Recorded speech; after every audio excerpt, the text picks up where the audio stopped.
This is Scott the Fix-It Guy. Today we have a GE dryer that won't heat, and we've already taken off the front panel, and we've already taken off the control panel by removing some Phillips head screws. Now we're removing the front panel of the dryer. So we have 4 screws on the top we have to remove, and then there's 2 on the bottom right and bottom left hand corner. Make sure we have the dryer unplugged, and we're going to be removing this front panel, and we'll be removing the tumbler, the belt from the tumbler, and that'll allow us to get to a high limit switch that has blown near the back of the dryer. So we took off the front panel, and then we're going to take the belt off of the dryer by pushing on the idler wheel and taking the belt off the motor pulley. We're going to remove these 2 Phillips head screws from the top, and we're going to bend the top up so that it's out of the way so we can lift the tumbler up.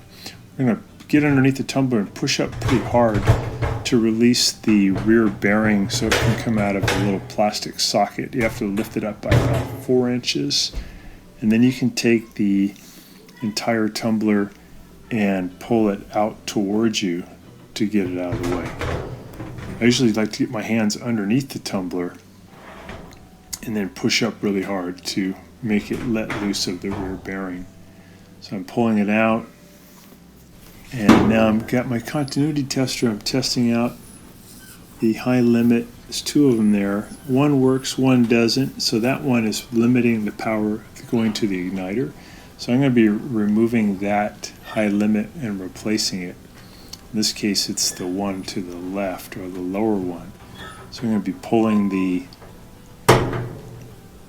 power wires off of the terminals. And then there's 2 Phillips head screws I've got to zip out. I've got my little 90-degree tool that makes it easier to get in there.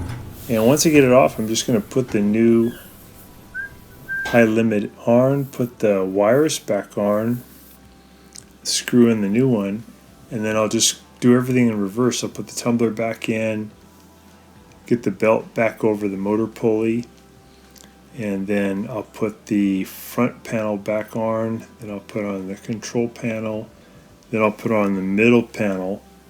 And when I did all that, everything worked great again. We had heat coming back. So that was just a blown high limit.